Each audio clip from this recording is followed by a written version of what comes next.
Welcome to the Forbidden Love Story channel, where raw, unspoken truths unravel in the shadows of human desire. We like to believe our choices are unshakable, that we can dodge the seductive whispers of temptation and cling to the straight and narrow path. But life has a cruel way of hurling curveballs that shatter our illusions, exposing the wild, untamed cravings we bury deep. This is my story, a spiraling descent into a passion so fierce it torched my convictions to ashes. I don't know what you'd do in my shoes, but I made my choice, and now I'm peeling back the layers to show you how it all ignited. My name is Rachel, and this is how I stumbled into a storm I never saw coming. I'm Rachel, a 28-year-old dreamer who once thought love was a fortress built on loyalty, trust, and unshakable devotion. For me, that fortress had a name, Ethan, my steady, dependable boyfriend of 3 years. At 30, Ethan was the kind of man who radiated quiet strength, unflappable, grounded, and blissfully predictable. We'd weathered 3 years without a single explosive fight, our days blending into a comforting rhythm of shared dinners, lazy weekends, and whispered promises of forever. I was convinced our bond was the gold standard of happiness, solid, serene, and unbreakable. That summer, we craved a breather from our cozy routine in Portland, Oregon. Ethan, with his rugged charm and love for the wild, planned a fishing trip with his buddies along the Columbia River, his eyes sparkling with boyish excitement. I, restless for a change of scenery, decided to visit my father, Richard, at his sprawling estate nestled in the rugged beauty of Montana's Bitterroot Valley. My dad, a 55-year-old titan of the lumber industry, was a whirlwind of ambition, always jetting off to seal deals or chase the next big venture. Time with him was a rare, precious commodity, and I ached to soak in his larger-than-life presence. Dad's Montana retreat was a breathtaking sanctuary, a sprawling log mansion perched on a bluff, gazing out over jagged peaks and endless pine forests. The air buzzed with crisp vitality, and the distant hum of wildlife felt like nature's heartbeat. When I arrived, Dad swept me into a bear hug, his weathered face creasing with a grin that warmed me to my core. But he wasn't alone. Hovering nearby was Victor, his 42-year-old business partner and confidant, a man whose commanding aura seemed to charge the room. I'd glimpsed Victor at family gatherings before, a tall, broad-shouldered figure with salt and pepper hair and a chiseled jaw. But he'd always been a fleeting shadow, someone I barely registered.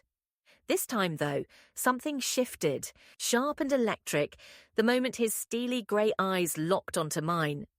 The three of us settled into an easy rhythm over the next few days, our laughter echoing through the timbered halls. Victor was a stark contrast to Ethan.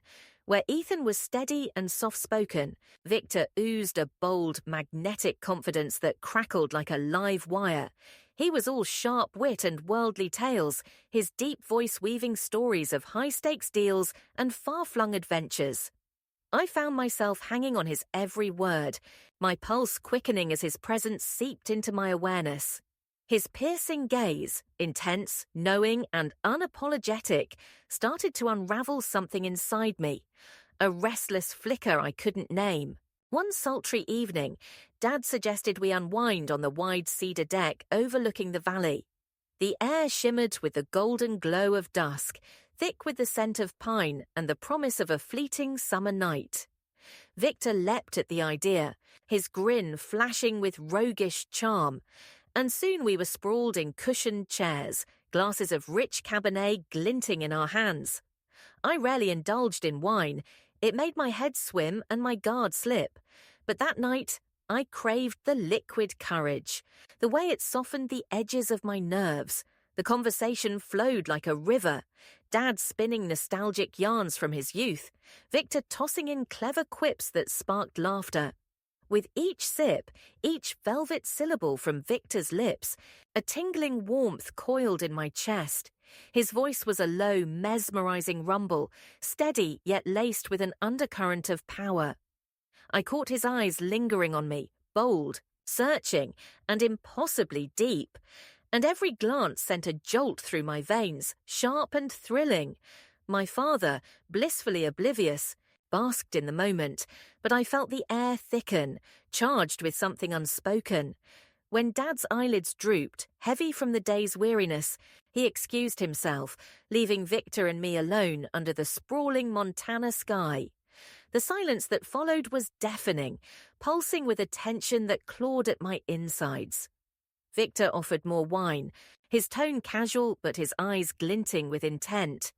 My resolve wavered, teetering on the edge of reckless abandon, and I nodded, watching the crimson liquid swirl in my glass.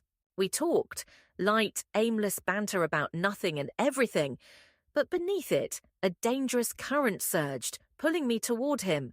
Then he shifted closer, his broad frame cutting through the space between us. My breath hitched, my skin prickling as his nearness overwhelmed me. He said nothing, but his gaze, smouldering, unguarded, stripped me bare, igniting a wildfire of longing I'd never known. His hand brushed mine, a fleeting graze that detonated like a thunderclap, sending shockwaves through my trembling frame. That touch, electric, forbidden, shattered the fragile dam holding back my desires. My morals, my loyalty to Ethan, everything I'd clung to, began to dissolve under the searing heat of that moment. I knew it was wrong, a betrayal poised to unravel my carefully stitched life. I should have pulled away, should have fled the deck and the danger simmering in Victor's eyes. But when he leaned in, his breath warm against my cheek, my mind went blank, drowned in a tidal wave of need. Our lips crashed together, a fierce, desperate collision that wasn't just a kiss, but a surrender to the chaos I'd fought to deny. It was raw, intoxicating, a forbidden blaze that scorched away every shred of restraint. Victor's arms tightened around me, possessive and urgent, and I melted into him, lost in a passion so vivid it eclipsed everything I'd ever felt with Ethan. When we broke apart, breathless and reeling, the world tilted on its axis. Victor's eyes burned with the same untamed fire raging in me, and I knew this wasn't the end. It was the spark of something unstoppable. A storm brewed inside me, fierce and unyielding, and I couldn't silence it. I was teetering on the brink of an abyss, and though every fibre of my being screamed to turn back, I was already falling, helpless, exhilarated, and utterly alive. The morning after that first kiss clawed its way into my consciousness with a vengeance. I jolted awake, my chest tight, and my skin prickling as if branded by the memory of Victor's lips. The Montana dawn crept through the blinds of my father's guest room, casting jagged shadows across the hardwood floor, but it offered no comfort. My dreams, usually a kaleidoscope of vivid escapes, had been a murky, restless haze, leaving me tangled in a web of dread and exhilaration. I lay there, staring at the vaulted ceiling of Dad's Bitterroot Valley retreat, willing my racing heart to slow. Last night's kiss wasn't just a fleeting lapse, it was a grenade lobbed into the quiet fortress of my life with Ethan, and the shrapnel was already tearing me apart. I tried to convince myself it was a fluke, a reckless spark that wouldn't catch fire. But deep down, beneath the flimsy armor of my self-assurance, a restless hunger gnawed at me, whispering truths I didn't want to hear. That kiss had awakened something feral, a craving I'd buried under layers of duty and decorum, and it refused to be silenced. Downstairs, the kitchen hummed with the clatter of normalcy. Dad and Victor sat at the massive oak table, their voices a low rumble over steaming mugs of coffee. Dad, 55 and weathered like the Montana peaks, was engrossed in some lumber deal, his broad hands gesturing with animated vigor. Victor, perched across from him, exuded that effortless charisma. His salt and pepper hair catching the morning light, his steely gaze sharp and unreadable. When I shuffled in, still shaky from the night before, Victor's eyes flicked to me, a fleeting glance that lingered like a smouldering coal. It was so quick Dad didn't notice, but to me it was a thunderbolt, a silent acknowledgement that singed my nerves and set my pulse hammering. "Morning, kiddo," Dad boomed, his grin wide and oblivious as he waved me over. Sleep well? I forced a smile, my throat dry as I mumbled something vague, avoiding Victor's stare. Breakfast unfolded in a blur. Dad's cheerful chatter about his latest project, the scrape of forks on plates, the bitter bite of coffee on my tongue. I kept my eyes fixed on my food, but Victor's presence loomed like a storm cloud, heavy and inescapable. Every shift of his broad shoulders, every low chuckle, tugged at me, unraveling the fragile threads of my composure. He played the part flawlessly, calm, detached, the perfect guest. But I knew better. That kiss had branded us both, and the heat of it simmered beneath his cool exterior. After breakfast, Dad suggested a walk along the valley's edge, a rugged trail winding through pine thickets and rocky outcrops. Fresh air'll do us good, he said, oblivious to the tempest brewing in my chest. I nodded, desperate for a distraction, and we set out under a sky so blue it hurt to look at. The air was crisp, laced with the sharp tang of sap and earth, and the sun warmed my back as I strode ahead, trying to outpace my thoughts.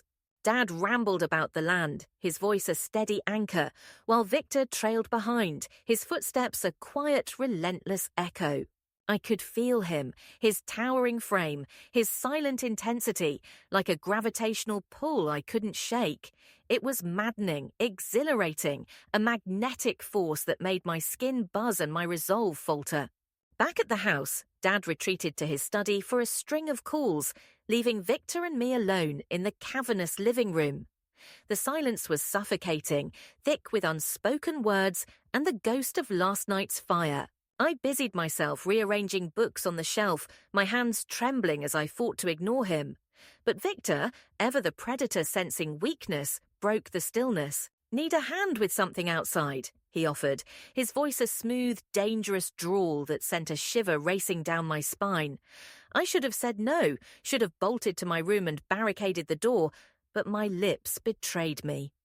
"Sure," I croaked, and just like that, I was ensnared. We stepped into the backyard, a sprawling expanse of wild grass and weathered fences, framed by the jagged bitterroot peaks. The sun blazed overhead, casting long shadows as we fumbled through some pointless task, stacking firewood maybe, or clearing stray branches. Neither of us cared about the work. It was a flimsy excuse, a stage for the tension crackling between us. We moved in silence, orbiting each other like planets on a collision course. Every brush of his arm against mine, a jolt that set my nerves ablaze. I tried to focus on the splintered wood, the cool breeze, anything, but my mind was a traitor, replaying the heat of his lips, the steel of his grip. Then it happened. I turned too quickly, catching him staring, his grey eyes locked on me, dark and ravenous, a wildfire barely contained. My breath caught, my body froze, and the air between us thickened with a primal, unspoken need. He stepped closer, too close, his towering frame swallowing the space, his scent of cedar and musk flooding my senses. I wanted to retreat, to claw back the shred of control slipping through my fingers, but my feet were rooted, my heart a frantic drumbeat. He reached for my hand, his fingers rough and warm, and the contact was a spark that ignited a blaze I couldn't douse. "We shouldn't," I whispered, my voice a fragile plea drowned by the roar of my pulse. But Victor didn't flinch, his lips crashed into mine, silencing my protest with a kiss that was fierce, consuming, unstoppable. This wasn't the tentative spark of last night, it was a full-on inferno. A reckless plunge into the abyss. His arms coiled around me, strong and unyielding, pulling me against the hard plane of his chest. I drowned in him, the taste of wine still faint on his tongue, the heat of his breath, the desperate edge to every touch. My hands fisted in his shirt, clutching him as if he were the only thing tethering me to the earth. The world dissolved. Montana's wild beauty, my father's house, Ethan's gentle smile, all swallowed by the storm of Victor's embrace.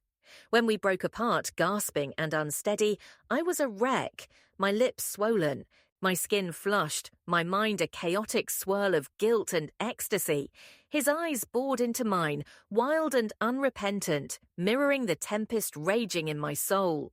"Rachel!" he rasped, his voice raw with the same hunger tearing me apart. But I couldn't speak, couldn't form the words to bridge the chasm we'd just leapt across. The backyard stretched around us, serene and indifferent, its flowers swaying in the breeze as if mocking the chaos we'd unleashed. I stumbled back, my legs shaky, my chest heaving, but the distance did nothing to dull the fire licking at my veins. That day, I barely looked at Dad. We drifted through lunch, his booming laughter a distant hum as I wrestled with the traitor I'd become. He suspected nothing, his trust in me a knife twisting deeper with every forced smile. Victor kept his distance, his mask of calm firmly in place, but his glances, sharp, searing, cut through me like shards of glass. I saw it in him, too, the same relentless pull, the same helpless descent. That evening, alone in my room, I collapsed onto the bed, my thoughts a tangled snarl of shame and yearning. Ethan's face haunted me, his soft hazel eyes, his steady hands, but Victor's touch lingered, a phantom ache I couldn't banish. The next morning, Dad dropped a bombshell. He'd be gone for 2 days on a sudden business trip to Boise. "Stay here with Victor," he said, clapping my shoulder with a grin. "Keep the place from falling apart." My stomach plummeted, dread and anticipation warring in my gut. Alone with Victor for 2 days, it was a death knell for my crumbling resolve, a siren call to the forbidden. I nodded, my voice lost, knowing full well what this meant. As Dad's truck rumbled away, dust swirling in its wake, I stood at the window, watching my last tether to sanity vanish. Victor's shadow loomed behind me, silent and inevitable, and I knew the ember we'd sparked was about to erupt into a blaze neither of us could contain. The silence that swallowed the house after Dad's truck vanished down the gravel road was deafening, a heavy shroud that pressed against my chest. I stood frozen at the window, my fingers gripping the sill as the dust settled in the Bitterroot Valley's crisp morning air. The Montana peaks loomed beyond, stark and unyielding, their jagged edges mirroring the chaos clawing at my insides. My father's absence, a fleeting 2-day escape to Boise, left me stranded in this sprawling log mansion with Victor, a man whose very presence ignited a wildfire I couldn't extinguish. The realization hit me like a sledgehammer. I was alone with him now, no buffers, no excuses. Just the raw, pulsing tension that had been simmering since that first reckless kiss. I turned from the window, my breath shallow, and there he was, Victor, leaning against the kitchen doorway, his broad frame filling the space with an effortless dominance that made my stomach twist. At 42, he carried a rugged allure. His salt and pepper hair tousled just enough to hint at untamed energy, his grey eyes glinting with a quiet storm. He looked calm, almost maddeningly so, but there was a flicker in his gaze, a shadowed depth that betrayed the same restless hunger I felt gnawing at me. "Looks like it's just us," he said, his voice a low, velvet rumble that slid under my skin and set my nerves alight. A faint smile tugged at his lips, casual yet loaded, as if he knew exactly how those words would unravel me. "Yeah," I managed, my voice a brittle thread, barely masking the tremor beneath. "Guess we'll manage." I tried to mirror his nonchalance, but my heart thudded traitorously. A wild drumbeat I couldn't quiet. Victor nodded, pushing off the doorframe with a fluid grace that made my mouth dry. "How about breakfast?" he suggested, his tone light, but his eyes pinning me in place, daring me to step closer to the edge we'd been teetering on. I nodded, clutching at the normalcy of the offer like a lifeline, even as my mind screamed that nothing about this was safe. We moved through the morning in a fragile dance of routine, scrambling eggs, brewing coffee, the clink of dishes a hollow echo in the vast kitchen. The air crackled with unspoken words, every glance a spark that threatened to ignite the dry tinder of our restraint.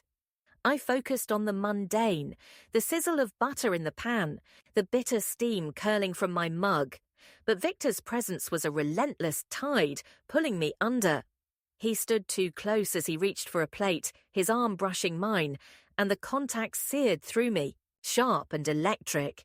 My breath hitched, my hands faltering, and I caught the faintest smirk tugging at his lips, a knowing, dangerous glint that made my pulse race. After breakfast, we drifted outside, the Montana sun climbing higher, bathing the valley in a golden glow. The garden stretched wild and untamed, a tangle of grasses and wildflowers framed by the towering pines. We walked in silence, the crunch of our boots on the earth the only sound, but the space between us buzzed with a tension so thick I could taste it. Sharp, metallic, intoxicating. I tried to anchor myself in the scenery, the rugged peaks, the endless sky, but my eyes kept darting to Victor, tracing the hard line of his jaw, the way his shoulders flexed beneath his flannel shirt. He was a storm encased in flesh, and I was caught in his orbit, helpless and exhilarated. By noon, the pretense of normalcy frayed. Victor suggested a drive into town, Hamilton, a sleepy speck nestled in the valley, for groceries and a break from the house's suffocating quiet. I agreed, desperate to escape the claustrophobic pull of our shared space, but the truck's cab became its own crucible. The winding roads unfurled through rolling hills, the scenery a blur of green and gold. But all I felt was him, his steady hands on the wheel, his cedar and musk scent filling the air, his thigh inches from mine. My skin prickled. My thoughts a chaotic swirl of longing and dread, and I clenched my fist to keep from reaching out. In town, we moved through the grocery store like ghosts, tossing items into the cart with mechanical precision. But at a tiny cafe, a weathered shack with mismatched chairs and the aroma of roasted beans, Victor's facade cracked. We sat across from each other, cups steaming between us, and his gaze locked onto mine, fierce and unguarded. "Rachel," he said, his voice low and rough, "you feel it too, don't you?" The question hung there, a live wire sparking in the silence. I swallowed hard, my throat tight, unable to deny the truth blazing in his eyes. "Yes," I whispered, the word a surrender that sent a shiver racing down my spine. The drive back was a torment, his words echoing in my skull, the air thick with a need neither of us could voice. When we stepped into the house, the dam broke. I dropped the grocery bags, my hands trembling, and turned to find Victor behind me, his towering frame closing the distance. His eyes, dark, ravenous, pinned me in place, stripping away every flimsy defense I'd clung to. "We can't keep pretending," he growled, his voice a raw edge that sliced through me. Before I could protest, his hands were on me, rough, possessive, pulling me into a kiss that was a detonation, a clash of fire and desperation. This wasn't the tentative spark of before. It was a full-blown inferno, consuming and relentless. His lips claimed mine with a hunger that mirrored my own, his arms locking me against him as if I might vanish. I melted into him, my hands clawing at his shirt, my body igniting under his touch. The kitchen faded, the countertops, the groceries, the world beyond, swallowed by the heat of his breath, the scrape of his stubble, the steel of his grip. It was wrong, a betrayal that would shatter Ethan's trust. But in that moment, I didn't care. Victor was a tidal wave, and I was drowning, willingly, gloriously lost. When we broke apart, gasping and unsteady, the air shimmered with the aftermath. My lips burned, my chest heaved, and Victor's eyes blazed with a fire that matched the chaos in my soul. He didn't speak, just watched me, his breath ragged, his hands still framing my waist. I stumbled back, my legs weak, but the space between us only sharpened the ache. "What are we doing?" I choked out, my voice a fractured plea. He stepped closer, his fingers brushing my cheek, tender yet unyielding. "What we've been fighting since the start," he said, his tone a quiet thunder that rattled my bones. The day unravelled in a haze of stolen moments, his hand grazing mine as we unpacked groceries, his gaze searing me across the room, the air thick with a longing we couldn't quench.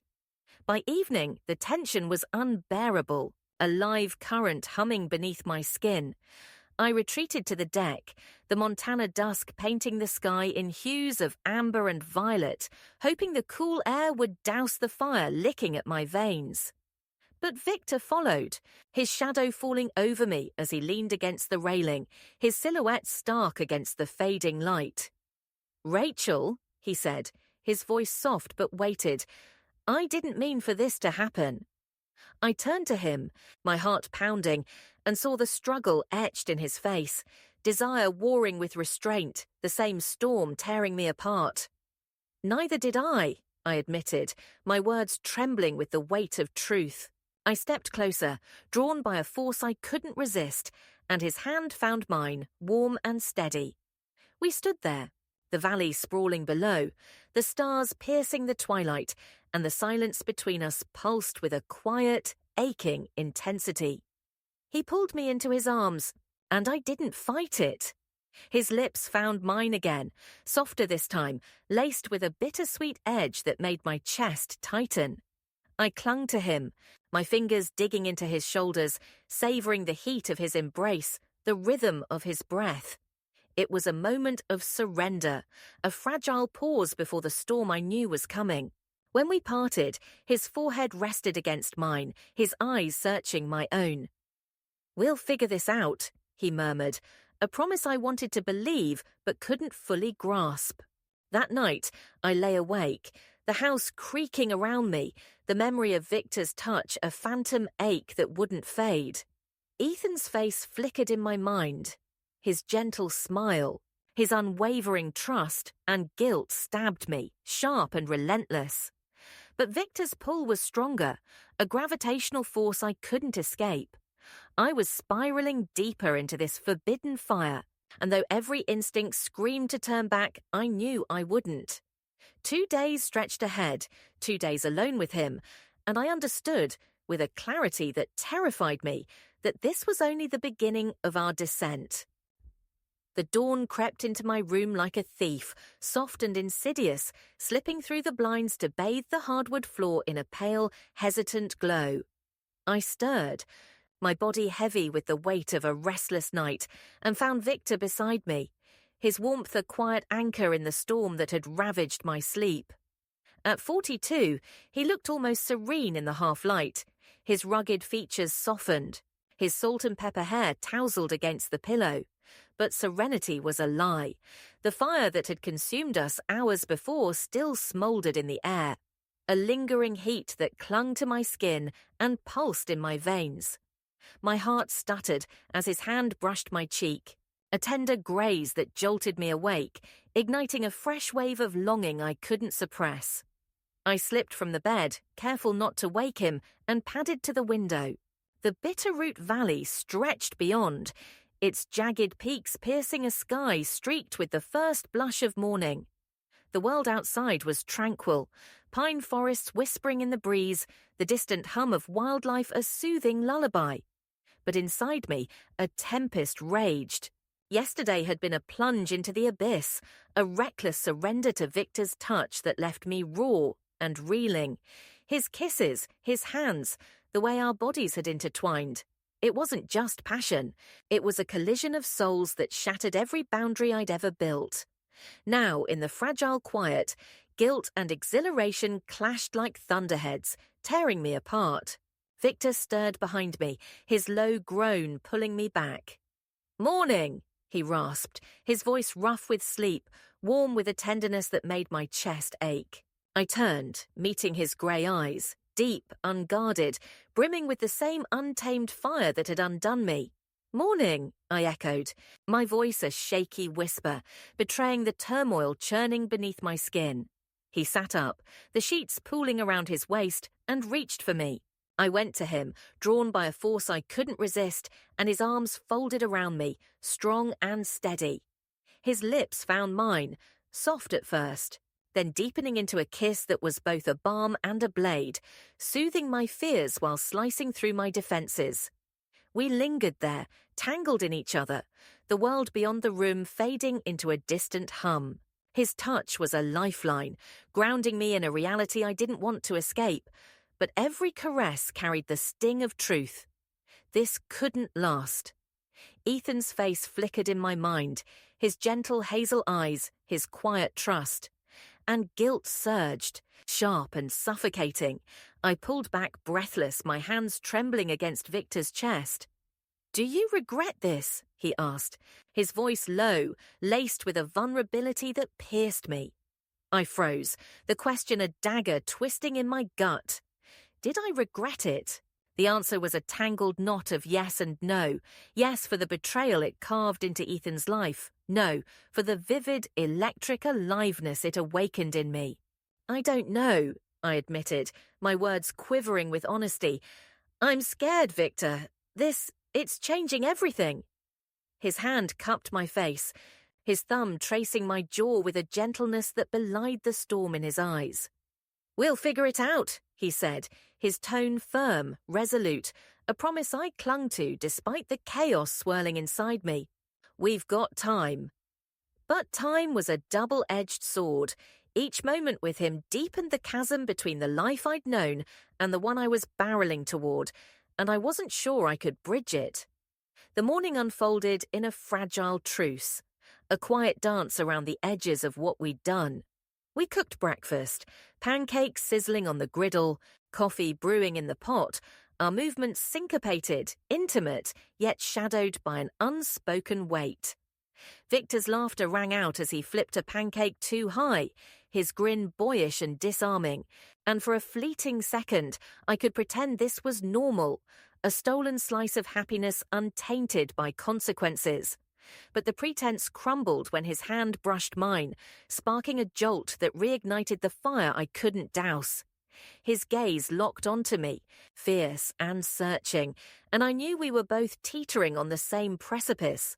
By midday, the house felt too small, its timbered walls closing in with every charged glance. Victor suggested a walk along the valley's edge, a rugged trail winding through pine thickets and rocky bluffs. The air was crisp, laced with the sharp tang of sap and earth, and the sun blazed overhead, casting long shadows that danced with our steps. We walked side by side, the crunch of gravel beneath our boots a steady rhythm, but the silence between us pulsed with a restless energy. His presence was a magnet, tall, unyielding, radiating a heat that made my skin buzz, and I couldn't stop myself from reaching for his hand. His fingers laced with mine, warm and possessive, and the contact sent a shiver racing up my spine. We stopped at a cliffside overlook, the valley sprawling below in a tapestry of green and gold. The wind whipped through my hair, tugging at my resolve, and I turned to him, his silhouette stark against the endless sky. "Victor!" I breathed, my voice trembling with the weight of everything unsaid. He met my gaze, his eyes dark and fathomless, and I saw the same struggle mirrored there. Desire warring with doubt, a storm we couldn't outrun. I stepped closer, drawn by a need that defied reason, and his arms encircled me, pulling me against the hard plane of his chest. His lips crashed into mine, a kiss that was fierce, desperate, laced with a tenderness that made my heart clench. Standing there, wrapped in him, the world dissolved, the wind, the cliffs, the life waiting beyond this moment. It was just us, a fragile bubble of passion and pain, and I surrendered to it, letting the heat of his embrace burn away my fears. When we parted, his breath ragged against my cheek. I knew this wasn't just a fling, it was a connection that had sunk its roots deep, twisting through every fibre of my being. "I love you," I whispered, the words slipping out unbidden, raw and reckless. His eyes widened, a flicker of shock giving way to a fierce, unguarded warmth. "Rachel," he murmured, his voice thick with emotion, "I love you too." The confession hung between us, a fragile thread binding us tighter, even as it sharpened the dread coiling in my gut.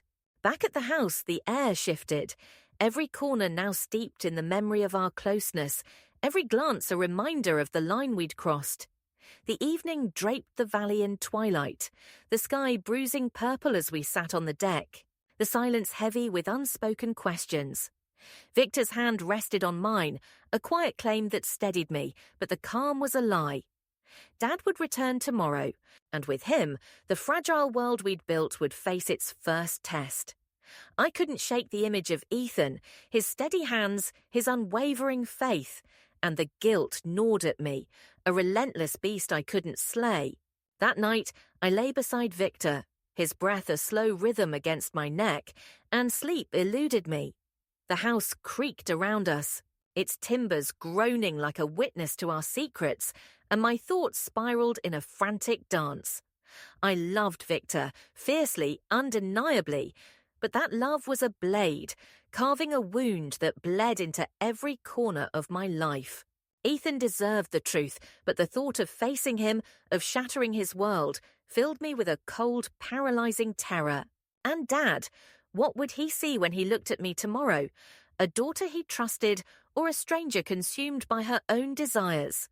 When morning broke, Victor was gone from the bed, his absence a hollow ache that mirrored the emptiness in my chest. I found him in the kitchen, coffee in hand, his gaze distant as he stared out the window. "Dad's back soon," I said, my voice a brittle thread, and he nodded, his jaw tightening. "We'll handle it," he replied, but the words rang hollow, a flimsy shield against the storm looming on the horizon. We ate in silence, the clink of forks a stark contrast to the chaos roaring inside me, and I knew this was the last gasp of our fleeting refuge. When Dad's truck rumbled up the drive, my heart seized, a frantic bird trapped in my ribcage. He strode in, his grin wide and oblivious, and enveloped me in a hug that crushed the air from my lungs. "Missed you, kiddo," he boomed, his voice a lifeline I didn't deserve. I forced a smile, my palms slick with sweat, and glanced at Victor. His mask was flawless, calm, courteous, but his eyes betrayed him, a flicker of tension that mirrored my own. We were on the edge now, the calm before the inevitable collapse, and I knew the truth we'd buried was clawing its way to the surface. The week after Dad's return stretched into an eternity, each day a suffocating fog that clouded my senses. Back at the Montana retreat, Victor and I had danced around the truth, our stolen moments cloaked in a brittle silence that trembled under the weight of what we'd done. Richard, blissfully unaware, filled the house with his booming laughter and tales of Boise, while I drifted through the hours, a ghost tethered to a life I no longer recognized. Victor's presence, his steely gaze, his quiet strength, lingered like a phantom ache, but we barely spoke, the air between us thick with unspoken dread. We were teetering on a razor's edge, and I knew the fall was coming. Dad, sensing my restlessness, suggested I head back to Portland for a breather. "Get some city air in your lungs, kiddo," he said, clapping my shoulder with a grin that twisted the knife of guilt deeper. The idea of leaving Victor sent a jolt of panic through me. His touch, his voice, the fierce love we'd confessed were anchors I couldn't bear to lose.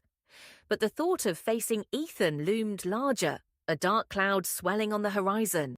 Victor agreed with Dad, his voice steady but his eyes shadowed with the same pain tearing me apart. "It might help us both think," he murmured, and I saw the strain etched in his jaw, the unspoken plea to hold on. I nodded, my throat tight, knowing separation was a crucible we couldn't avoid. The morning I left, the Bitterroot Valley glittered under a crisp dawn, its peak stark against a sky streaked with gold. Victor met me at the cliffside overlook, the wind whipping through his hair as he pulled me into a fierce, desperate embrace. "I'll miss you," I whispered, my voice cracking, tears stinging my eyes. "I'll miss you too," he replied, his breath warm against my ear, his arms tightening as if to imprint me into his soul. Our kiss was a collision of sorrow and hope, a fragile thread stretched across the miles that would soon divide us. When I pulled away, his grey eyes burned with a promise I clung to, even as I turned and walked to my car, the gravel crunching beneath my boots like the sound of something breaking. The drive back to Portland was a blur. Highways unfurling through pine-draped hills, the hum of the engine a dull roar against the chaos in my head. When I stepped into the apartment I'd shared with Ethan, a wave of emptiness crashed over me. The space, once a haven of warmth with its soft rugs, cluttered bookshelves, and the faint scent of Ethan's cedar cologne, felt foreign, hollow, a relic of a life I'd torched to ashes. Ethan greeted me with a smile that lit up his hazel eyes, his arms wrapping around me in a hug that was steady, familiar, and utterly undeserved. "Missed you so much. Rach," he said, his voice a gentle tide that nearly drowned me in guilt. I forced a reply, "Missed you too," but the words tasted like ash, a lie that scorched my tongue. That evening unfolded in a cruel parody of normalcy. Dinner at our worn oak table, Ethan's laughter as he recounted his fishing trip, his hand brushing mine with a tenderness that clawed at my heart. I nodded, smiled, played the part, but every touch was a spark igniting the shame smouldering inside me, his trust, unwavering, pure, wrapped around me like a noose, tightening with every word. That night, in our bed, his arms encircled me, warm and safe, and panic surged, a wild beast thrashing in my chest. I couldn't breathe, couldn't bear the weight of his love against the betrayal I carried. Sleep eluded me, my mind a battlefield where Victor's fierce kisses warred with Ethan's gentle faith. Days bled into one another, a relentless cycle of pretense and torment. Ethan and I walked Portland's rainy streets, shared coffee at our favourite haunt, laughed over trivialities. But every moment was a lie, a fragile shell cracking under the strain. Victor's messages arrived like lifelines, brief and aching. "How are you? I miss you." Each word a balm and a blade, soothing my longing while deepening my despair. Ethan's love pressed against me, steady and suffocating, and I felt the fracture widening, a chasm I couldn't bridge. I couldn't live this double life, smiling at Ethan while my heart beat for Victor. And the realization crystallized, cold and unyielding. I had to choose. One evening, Ethan left to meet friends, his kiss on my forehead a fleeting warmth that left me shivering. Alone in our apartment, I sank onto the couch, the silence roaring in my ears. My phone glowed with Victor's latest message. "I'll always be here, no matter what you decide." The words struck me like lightning, illuminating the truth I'd dodged for too long. I couldn't keep running. I loved Victor fiercely and irrevocably, and that love demanded honesty, no matter the cost. My hands shook as I clutched the phone, resolve hardening in my chest like steel. When Ethan returned, I had to tell him, "Rip the bandage off and let the wound bleed." He stepped through the door, his grin bright and unguarded, but it faltered when he saw me waiting in the dim living room, my face a mask of anguish. "Rach, what's wrong?" he asked, his voice soft, laced with a concern that twisted the knife deeper. I stood, my legs trembling, and forced the words out, each one a jagged shard tearing through me. "Ethan, we need to talk." He sank onto the couch, his hazel eyes searching mine, and I spilled it all. The trip to Montana, Victor. The kisses, the love that had consumed me. My voice cracked, tears streaming down my cheeks, but I didn't stop. Couldn't stop until the truth lay bare between us, a wreckage of broken trust. Ethan listened, his face darkening with every confession, his hands clenching into fists. When I finished, silence crashed over us, heavy and suffocating, his breath a ragged stutter in the stillness. "Why didn't you tell me sooner?" he finally asked, his voice low, raw with a pain that pierced me. "I was terrified," I choked out, "of hurting you, of facing this. I didn't want to lose you, but I already have." His eyes met mine, once warm, now cold with betrayal, and the weight of his gaze crushed me. He stood, pacing the room, his shoulders rigid, his silence a storm-gathering force. "I thought I could forgive you," he said at last, his words sharp, deliberate, slicing through the air. "But I can't. Every time I look at you, I'll see him, someone else you chose over me. It's not just the cheating, Rachel. It's the trust you shattered. I can't live wondering if it'll happen again." His voice broke, a fracture of grief and resolve, and I nodded, tears blurring my vision. He was right. Our bond, once a sanctuary, was now a ruin, and no amount of regret could rebuild it. "I want to move on," he continued, his tone firm but trembling. "Find someone who won't betray me. I hope you find your happiness, but it won't be with me." The finality of his words was a blow, a hollow ache that echoed in my chest. "I'm so sorry," I whispered, but the apology felt small, futile against the devastation I'd wrought.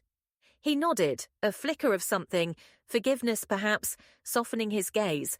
But it wasn't reconciliation, it was release, a severing of ties that left me adrift. He grabbed his jacket and left, the door clicking shut with a sound that reverberated like a gunshot. I sank to the floor, sobs racking my frame, the apartment a cavern of loss around me. Hours later, when Ethan returned, his face was a mask of exhaustion. "I need space," he said, his voice flat. "Stay with a friend or your dad for a while." I agreed, packing a bag with numb hands, each item a relic of a life I'd destroyed. As I stepped into the Portland night, the rain stung my face, a cold mirror to the storm within. Ethan was gone. Our love, our future, reduced to ashes by my hands, and the weight of that loss crushed me. But beneath the pain, a flicker of resolve burned. Victor was still there, a beacon in the wreckage, and I knew I'd have to face him next, to forge a path from the ruins I'd left behind. The days after I left Ethan's apartment stretched into a hollow blur, each one a jagged edge cutting deeper into my soul. I crashed at my friend Mia's place in Portland, a cramped loft tucked above a bustling cafe, its walls a thin shield against the storm raging inside me. Mia, 29 and fiercely loyal, didn't pry. She just handed me a mug of tea and let me unravel in silence, her quiet presence a lifeline I didn't deserve. Ethan's absence echoed like a void, his final words, "I hope you find your happiness," a haunting refrain that gnawed at me. I'd torched our life together, and the ashes of that betrayal clung to me, bitter and unrelenting. Sleep was a fleeting ghost, my nights haunted by the wreckage I'd left behind. Ethan's broken trust, the home we'd built, now a mausoleum of memories. But amid the guilt, Victor's voice pierced the darkness, his messages a fragile thread pulling me forward. "I'm here, Rachel," he'd written, his words steady, warm, a beacon in the chaos. I stared at my phone, my thumb hovering over his name, until the ache became unbearable. "I need to see you," I typed, my heart pounding as I hit send. His reply was swift, a lifeline tossed across the miles. "Come to me. My place in Missoula. Tomorrow." The drive to Missoula was a pilgrimage through Oregon's rain-soaked highways and Montana's rugged sprawl, the landscape a mirror to my fractured state. When I pulled up to Victor's cabin, a weathered retreat nestled among pines, its windows glowing against the dusk, my breath caught, a tangle of hope and dread twisting in my chest. He met me at the door, his 42-year-old frame towering yet gentle, his grey eyes softening as they locked onto mine. "Rachel," he said, his voice a low rumble that steadied my trembling hands. "You're here." I stepped inside, the warmth of the place, wood smoke, leather, coffee, wrapping around me like an embrace I hadn't earned. We sank onto his couch, the space between us humming with a quiet intensity. "Ethan and I are done," I said, my voice raw, the words scraping my throat. "I told him everything." Victor's brow furrowed, his hand finding mine, his touch a spark that both soothed and seared.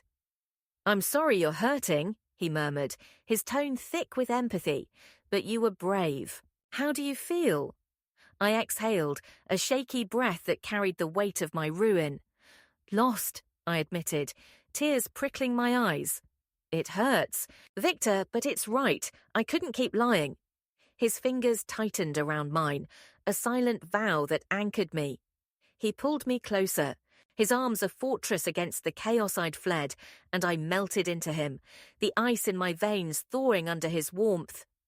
"Stay here," he said, his voice soft but firm. "No pressure, just time to figure this out together." I nodded, relief flooding me, a fragile hope blooming amid the wreckage.